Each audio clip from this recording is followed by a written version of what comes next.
दोस्तों नमस्कार, ये है मार्गदर्शन फॉर सिविल सर्विसेज। मैं अनुराग चौधरी। दोस्तों आज की वीडियो में प्रस्तुत है सभी परीक्षाओं के लिए महत्वपूर्ण पर्यावरण एवं पारिस्थितिकी के महत्वपूर्ण प्रश्नों का भाग 9, जिसमें आज की वीडियो में हम मृदा प्रदूषण के प्रभाव, नाइट्रोजन प्रदूषण, रेडियो एक्टिव या रेडियोधर्मी प्रदूषण, जैव उपचार तकनीकी, जल प्रदूषण के कारण और प्रभाव, इसके अलावा जल संरक्षण तथा राष्ट्रीय जल मिशन से संबंधित महत्वपूर्ण प्रश्नों को कवर करेंगे। ये वीडियो यूपीपीसीएस प्रारंभिक परीक्षा, आरओ यानी समीक्षा अधिकारी सहायक समीक्षा अधिकारी परीक्षा, उत्तर प्रदेश अधीनस्थ सेवा चयन आयोग द्वारा आयोजित परीक्षाओं, सहायक वन संरक्षक और क्षेत्रीय वन अधिकारी यानी एसीएफ आरएफओ, जूनियर टीचर भर्ती तथा यूपी टीईटी और सीटीईटी तथा सुपर टेट आदि परीक्षाओं के पर्यावरण अध्ययन खंड के लिए बहुत ही उपयोगी है। तो आइए शुरू करते हैं आज का वीडियो। सभी परीक्षाओं के लिए महत्वपूर्ण पर्यावरण एवं पारिस्थितिकी के महत्वपूर्ण प्रश्नों का भाग 9। सबसे पहले हम मृदा प्रदूषण के बारे में जानेंगे। दोस्तों मृदा प्रदूषण क्या है? तो दोस्तों मृदा प्रदूषण जो सॉयल पोल्यूशन होता है, ये खाद और उर्वरकों के अधिक प्रयोग के द्वारा क्या होता है कि समुद्री प्रवाह में विषैला तत्व प्रवाहित होता है, जिसके कारण समुद्र में या नदियों में जल स्रोतों में फास्फोरस और नाइट्रोजन की मात्रा में वृद्धि होती है। फास्फोरस और नाइट्रोजन की मात्रा जब जल में वृद्धि हो जाती है तो शैवालों की तीव्र वृद्धि होती है, क्योंकि ये अनेक प्रकार के पोषक तत्व पा जाते हैं। और इसका दुष्प्रभाव ये होता है कि जब शैवाल और अन्य शैवाल के अलावा अन्य जो जलीय पादप है उनकी वृद्धि हो जाती है, तो इससे मछली और अन्य समुद्री जीवों के लिए जो है इसका बुरा प्रभाव पड़ता है और ये उनके लिए जहर के समान है।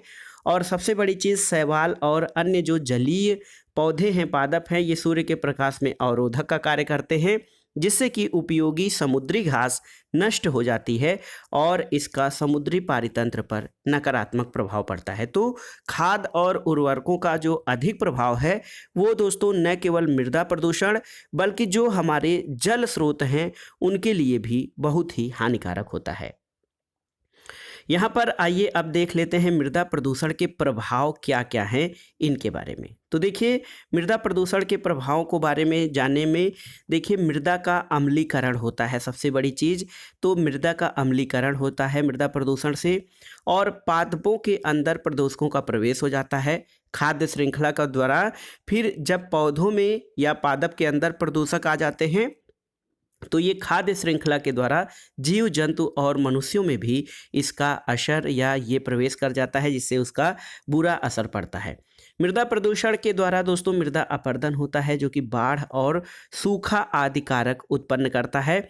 इसके अलावा सूक्ष्म जीवों की मृत्यु हो जाती है, जो कि खाद्य श्रृंखला पर प्रभाव डालता है, और मृदा का क्षारीकरण बढ़ जाता है। तो इससे मृदा की गुणवत्ता में कमी आती है। दोस्तों मृदा प्रदूषण का एक अलग प्रभाव जो है जल प्रदूषण के रूप में आता है, जिसमें लेड और आर्सेनिक से गंभीर बीमारियां उत्पन्न हो सकती हैं। इसके अलावा जो कीटनाशक और खरपतवारनाशी हमारे पेस्टिसाइड आदि खतरनाक रसायन द्वारा उर्वरता में ह्रास होता है, फसल की गुणवत्ता में गिरावट होती है, जिससे मानव स्वास्थ्य पर बुरा असर पड़ता है, राजस्व की क्षति होती है।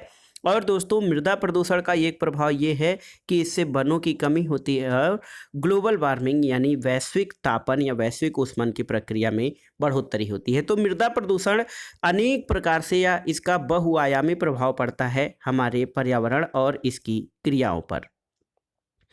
आइए देखते हैं दोस्तों, यहाँ पर हम इस चार्ट के माध्यम से प्रयास करेंगे समझने का नाइट्रोजन प्रदूषण के बारे में। नाइट्रोजन प्रदूषण क्या है, इसका असर क्या होता है और इसको कैसे समाप्त किया जा सकता है। दोस्तों यहाँ पर देखिए बताया गया है कि उर्वरक के अधिक प्रयोग के कारण मृदा, जल और वायु तीनों प्रदूषित होते हैं। ऐसा क्यों है? तो मृदा में तो सीधे जाता है और उसके द्वारा जो जल है उसका भी प्रदूषण होता है, और वायु में भी प्रदूषण उर्वरकों के प्रयोग के द्वारा होता है। तो देखिए कृषि मृदा में जब कृत्रिम नाइट्रोजन उर्वरक का प्रयोग किया जाता है तो ये पादपों को नाइट्रेट के रूप में 33% हिस्सा इसका प्राप्त होता है, और क्रमिक रूप से पर्यावरण में नाइट्रोजन के ऑक्साइडों के रूप में ये निर्मुक्त हो जाता है। इसके अलावा जो मवेशी और अपशिष्ट हैं वो सह उत्पाद के रूप में अमोनिया यहाँ से निर्मुक्त होता है। और कुक्कुट जो अपशिष्ट निकलता है, जैसे जो हमारे मुर्गी पालन या कुक्कुट पालन के अपशिष्ट निकलते हैं, उससे अभिक्रियाशील नाइट्रोजन यौगिक पर्यावरण में निर्मुक्त होते हैं, जिनसे कि नाइट्रोजन पोल्यूशन या नाइट्रोजन प्रदूषण होता है। आपने जान लिया कि उर्वरकों के अधिक प्रयोग के कारण मृदा, जल और वायु तीनों प्रदूषित होते हैं। और नाइट्रोजन के अधिक प्रयोग या कृषि में हम पौधों की फसल की पैदावार अधिक प्राप्त करने के लिए, उनकी वृद्धि और विकास के लिए अधिक मात्रा में जो नाइट्रोजन का प्रयोग करते हैं वो पर्यावरण के लिए और एक प्रकार से नाइट्रोजन प्रदूषण के रूप में हमारे सामने आता है। आइए देख लेते हैं परीक्षाओं की दृष्टि से कुछ प्रश्नों को। तो देखिए, पहला प्रश्न है कि पॉलीथीन दोस्तों पॉलीथीन एथिलीन C2H4 का पॉलीमर होता है। ये आपको जानना चाहिए कि जो पॉलीथीन है वो एथिलीन का पॉलीमर या बहुलक होता है। प्लास्टिक का थैला एक थर्मोप्लास्टिक है जिसे प्राप्त किया जाता है किसके द्वारा? तो दोस्तों, प्लास्टिक का थैला एक थर्मोप्लास्टिक श्रेणी में आता है जिसको एथिलीन के बहुलकीकरण या पॉलीमराइजेशन द्वारा प्राप्त किया जाता है।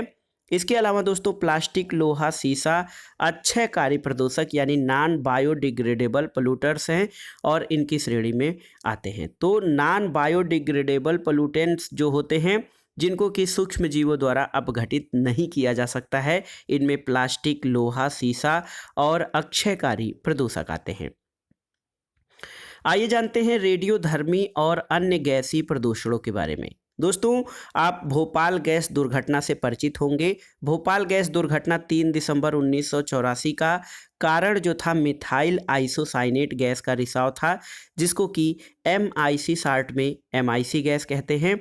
दोस्तों, ये यूनियन कार्बाइड फैक्ट्री में ये भोपाल गैस दुर्घटना घटित हुई थी। अगला प्रश्न है कि मिथाइल आइसोसाइनाइड का प्रयोग किया जाता है किसके उत्पादन में? तो दोस्तों, कार्बोनेट कीटनाशकों के उत्पादन में मिथाइल आइसोसाइनेट गैस का प्रयोग किया जाता है। एक और दुर्घटना हुई थी यूक्रेन में, जो कि तत्कालीन सोवियत संघ का क्षेत्र था, भाग था। वहाँ के चेर्नोबिल में परमाणु केंद्र में नाभिकीय दुर्घटना कब हुई थी? तो ये 26 अप्रैल 1986 के यूक्रेन में चेर्नोबिल परमाणु केंद्र में नाभिकीय दुर्घटना हुई थी, जिसमें काफ़ी लोगों की मृत्यु हुई थी। दोस्तों, नाभिकीय ऊर्जा का उपयोग प्रायः ऊष्मीय प्रदूषण का कारक होता है। अब आइए देखते हैं, यहाँ पर एक चार्ट के माध्यम से हम ये समझने का प्रयास करेंगे दोस्तों, रेडियो एक्टिव प्रदूषण के प्रभाव क्या होते हैं इनके बारे में। दोस्तों, रेडियो एक्टिव जो प्रदूषण होता है, इसका सबसे पहले हम कायिक या शारीरिक प्रभाव देखेंगे। तो दोस्तों, रेडियो एक्टिव प्रदूषण या रेडियोधर्मी प्रदूषण होता है, उससे ऊतक और अंगों को क्षति पहुंचाकर उनकी कार्यप्रणाली में बाधा उत्पन्न करता है रेडियोधर्मी प्रदूषण। और इसके अलावा एनीमिया और रक्तस्राव आदि के कारण मृत्यु हो सकती है। तो ये रेडियो एक्टिव प्रदूषण का जो कायिक प्रभाव था। इसके अलावा यहीं तक रेडियो एक्टिव प्रदूषण का प्रभाव सीमित नहीं, बल्कि ये और भी खतरनाक है, क्योंकि इसका आनुवांशिक प्रभाव पड़ता है। आनुवांशिक रूप में कैसे? तो दोस्तों, ड्रोसोफिला पर अध्ययन से स्पष्ट हुआ है कि इससे या रेडियोधर्मी प्रदूषण से उत्परिवर्तन दर में वृद्धि होती है। और उत्परिवर्तन दोस्तों पॉजिटिव भी हो सकता है और काफ़ी हद तक ये नकारात्मक ही होता है। और इसके अलावा आनुवांशिक गुणों पर व्यापक प्रभाव पड़ता है। तो रेडियोधर्मी प्रदूषण जो दोस्तों बहुत ही खतरनाक है, इससे न केवल कायिक बल्कि आनुवांशिक प्रभाव बहुत अधिक होता है। अब आइए देखते हैं दोस्तों, जैव उपचार के बारे में, जैव उपचार तकनीक के बारे में, यानी स्वस्थानिक जैव उपचार तकनीक और बाह्य स्थानिक जैव उपचार। तो इसको हम समझने का प्रयास करते हैं। देखिए, एक टर्म आता है दोस्तों जैव उपचार में, बायोवेंटिंग। वायोवेंटिंग दोस्तों, वायोवेंटिंग क्या है? ये प्रश्न आपसे पूछा जा सकता है कि जब संदूषक या प्रदूषक गहराई में हो, कूप के माध्यम से वायु और पोषक तत्वों को मृदा में मिलाया जाता है, तो उसको वायोवेंटिंग कहा जाता है। तो याद रखिए, जब संदूषक गहराई में हो, कूप के माध्यम से वायु और पोषक तत्वों को मृदा में मिलाया जाता है, इसको वायोवेंटिंग कहते हैं। बायो स्प्रेंगिंग क्या होता है? दोस्तों, जैव छिड़काव या बायो स्प्रेंगिंग। दोस्तों, भूमिगत जल में ऑक्सीजन की सांद्रता बढ़ाए जाने को बायो स्प्रेंगिंग कहा जाता है। इसके अलावा एक टर्म आता है बायो स्टिमुलेशन। दोस्तों पोषक तत्वों को मृदा में भेजकर सूक्ष्म जीवों की वृद्धि में सहयोग करना बायो स्टिमुलेशन कहलाता है। और जैव संवर्धन या बायो आगुमेंटेशन, दोस्तों बायो आगुमेंटेशन या जैव संवर्धन अन्य स्थान से सूक्ष्म जीवों को लाकर प्रदूषित स्थान पर उनकी संख्या बढ़ाना जैव संवर्धन कहलाता है। और बायो वेंटिंग, जैव छिड़काव, बायो स्टिमुलेशन या बायो आगमेंटेशन ये स्वस्थानीय या इन सीटू जैव उपचार की तकनीकें हैं। अब आइए जैव उपचार की तकनीकों में हम समझने का प्रयास करते हैं बाह्य स्थानीय यानी एक्स सीटू जैव उपचारण या बायो रेमेडिएशन तकनीक। इसमें बाह्य स्थानीय में एक तो है कंपोस्टिंग। कंपोस्टिंग क्या होता है, तो कृषि अपशिष्ट को मिश्रित करके सूक्ष्म जीवों की वृद्धि करना, जो बहुत ही फायदेमंद होता है जीवधारियों के लिए, तो इसको कंपोस्टिंग कहा जाता है। लैंड फार्मिंग एक प्रक्रिया है जिसमें दूषित मृदा कीचड़ को खोदकर भूमि की सतह पर फैला दिया जाता है और बार बार जुताई की जाती है जिससे सूक्ष्म जीव प्रेरित होते हैं। एक है बायोपाइल्स। दोस्तों लैंड फार्मिंग और कंपोस्टिंग का सम्मिलित रूप पेट्रोलियम हाइड्रोकार्बन से संदूषित सतह के उपचार में बायोपाइल्स का प्रयोग किया जाता है। बायोरिएक्टर क्या है, तो दोस्तों नियंत्रित तंत्र के माध्यम से प्रदूषित पदार्थ और जल का उपचार बायोरिएक्टर कहलाता है। तो कंपोस्टिंग, लैंड फार्मिंग, बायोपाइल्स और बायोरिएक्टर ये बाह्य स्थानीय जैव उपचारण की तकनीकें हैं। तो ये बहुत ही महत्वपूर्ण प्रश्न है, आगामी परीक्षाओं के लिए आपसे पूछ लिया कि इन सीटू जैव उपचारण तकनीकों में कौन शामिल है या कौन बाह्य स्थानीय या एक्स सीटू बायो रेमेडिएशन में शामिल नहीं है। तो ये जो टर्म थे जैव उपचारण की तकनीकों में, जो इन सीटू और एक्स सीटू, आप इनको जरूर तैयार कर लीजिएगा। दोस्तों आइए जानने का प्रयास करते हैं जैव उपचार क्या होता है या इसकी परिभाषा क्या है। दोस्तों सूक्ष्म जीवों के प्रयोग के द्वारा पर्यावरण से विषैले प्रदूषकों के निष्कासन की प्रक्रिया को जैव उपचार कहते हैं और इसकी तकनीक प्रकृति में घटित होने वाली जैव निम्नीकरण की प्रक्रिया का संवर्धन कर प्रदूषण को स्वच्छ करने का तकनीक होता है जैव उपचारण। और इसका उपयोग कहाँ पे होता है, तो दोस्तों जैव उपचार का उपयोग सतही जल, भूमिगत जल और मृदा को स्वच्छ करने में होता है ताकि पारिस्थितिकी तंत्र की पुनः स्थापना की जा सके। अब आइए देखते हैं जैव उपचारण के प्रकार कौन से हैं। तो आप जानते हैं जैव उपचारण दो प्रकार का होता है, एक स्वस्थानीय या इन सीटू बायो रेमेडिएशन, ये प्रदूषण प्रभावित क्षेत्र में जैव उपचार है, और बाह्य स्थानीय जैव उपचार यानी एक्स सीटू जैव उपचार, ये प्रदूषित पदार्थ को किसी अन्य स्थान पर ले जाकर जैव उपचार किया जाता है। यहाँ पर आइए देखते हैं दोस्तों आयल जैपर क्या है। बार बार आप समाचारों में देखते होंगे आयल जैपर। तो दोस्तों आयल जैपर क्या है, तेलीय पंख यानी तेल द्वारा या जो हमारा पेट्रोलियम पदार्थ है उस तरह का कोई कीचड़ हो, बिखरे हुए तेल के उपचार के लिए पारिस्थितिकी अनुकूल विकसित प्रौद्योगिकी, इसको आयल जैपर कहा जाता है। आयल जैपर जीवाणु आधारित जैव उपचार की तकनीक है और इसका विकास the energy and research institute TERI के द्वारा किया गया है और आयल जैपर को 5 जीवाणुओं को मिलाकर विकसित किया गया है। और इसकी तकनीक इस बात पर आधारित है कि आयल जैपर जो जीवाणु आधारित तकनीकी है जैव उपचार की, इसमें ये जो जीवाणु होते हैं ये तेल के बिखरे हुए कीचड़ और खराब पदार्थों को समाप्त कर देते हैं ताकि जो पारिस्थितिकी तंत्र होता है वो स्वच्छ हो जाता है। अब आइए देखते हैं दोस्तों प्रमुख प्रदूषण और उनसे होने वाले रोगों के बारे में। देखिए ये प्रश्न बार बार परीक्षाओं में पूछा जाता है।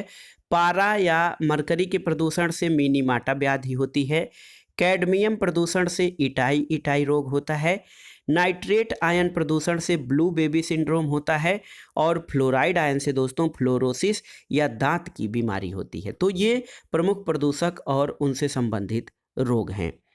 प्रदूषण और रोग, दोस्तों इसको समझने के लिए एक प्रमुख प्रदूषक है हमारा कैडमियम। कैडमियम बहुत ही महत्वपूर्ण प्रदूषक माना जाता है और इसके क्या असर होते हैं, मानव स्वास्थ्य पर क्या प्रभाव पड़ता है, इसको जानना बहुत जरूरी है।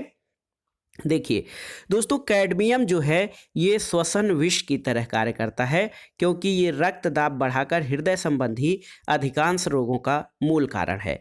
और पेयजल में यदि कैडमियम की अधिक मात्रा हो जाती है तो इसके द्वारा इटाई इटाई रोग होता है, जिससे हड्डियों में बहुत अधिक दर्द होता है। पारा, दोस्तों पारा का अन्य नाम मरकरी भी है, जिसको जो संकेत में केमिस्ट्री में हम लोग Hg से संबोधित करते हैं। और पारा युक्त जल के सेवन से मिनी माटा रोग हो जाता है। और इसका रूपांतरण दोस्तों इस प्रकार होता है कि अपशिष्ट जल में उपस्थित जो पारा मिश्रण है ये सूक्ष्म जैविक क्रियाएं करता है, जिससे मिथाइल पारा एक विषैले पदार्थ का निर्माण होता है। और मिथाइल पारा का जो दुष्प्रभाव है मानव स्वास्थ्य पर और मानव शरीर पर, इसके कारण बहरापन, आँखों का धुंधलापन, मानसिक असंतुलन और होठ, जीभ और कई अंगों में शून्यता जैसे प्रभाव उत्पन्न हो सकते हैं। तो आप जान गए, मरकरी या पारे के दूषित पारे से जो सेवन है दूषित पारे वाले जल का, वो मिथाइल पारा का निर्माण होता है। और इसके दुष्प्रभाव ये हैं कि इससे बहरापन, आँखों का धुंधलापन, मानसिक असंतुलन, होठ, जीभ और कई अंगों में शून्यता जैसे अनेक प्रकार के कारक उत्पन्न हो सकते हैं। एक टर्म आता है दोस्तों एफ्लाटॉक्सिन। एफ्लाटॉक्सिन क्या है? तो दोस्तों मुख्यतः एस्परजिलस फ्लेक्स जो फफूंदी के द्वारा एफ्लाटॉक्सिन उत्पन्न होते हैं और ये कैंसर जनक पदार्थ होते हैं। और एफ्लाटॉक्सिन दोस्तों यकृत कैंसर या लीवर कैंसर का प्रमुख कारक होता है। ये कम आणविक भार वाला यौगिक है। तो आपसे पूछ लिया जाए एफ्लाटॉक्सिन क्या है, तो ये मुख्यतः एस्परजिलस फ्लेक्स यानी फफूंदी के द्वारा उत्पन्न होता है। और एफ्लाटॉक्सिन के प्रभाव में ये कैंसर जनक है, जो कि यकृत कैंसर या लीवर कैंसर का प्रमुख कारक है। यहाँ पर देखिए POPS, पॉप्स।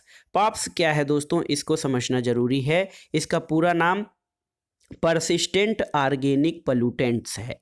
देखिए POPS का मतलब होता है परसिस्टेंट ऑर्गेनिक पोल्यूटेंट्स। दोस्तों पर्यावरण में निम्नीकरण के प्रति प्रतिरोधी कार्बनिक यौगिक है और ये चिरस्थायी कार्बनिक प्रदूषक है जो कभी समाप्त नहीं होता है। और इसका एक स्थान से दूसरे स्थान तक संचरण जो है हवा, पानी, भूमि और भोजन के द्वारा होता है। और मानव और पशु जंतुओं में संचित होने की क्षमता पाप्स में होती है। तो देखिए पाप्स जो है पर्यावरण में निम्नीकरण के प्रति प्रतिरोधी कार्बनिक यौगिक है। इसका पूरा नाम परसिस्टेंट ऑर्गेनिक पोल्यूटेंट्स होता है। अब आइए देखते हैं प्रमुख वायु प्रदूषक और उनसे प्रभावित जो अंग हैं। दोस्तों एस्बेस्टस धूल। एस्बेस्टस धूल से आपका फेफड़ा प्रभावित होता है। सीसा से केंद्रीय तंत्रिका तंत्र यानी नर्वस सिस्टम और हमारा मस्तिष्क प्रभावित होता है। पारा से उदर यानी पेट और कार्बन मोनोऑक्साइड से रक्त धमनियाँ प्रभावित होती हैं।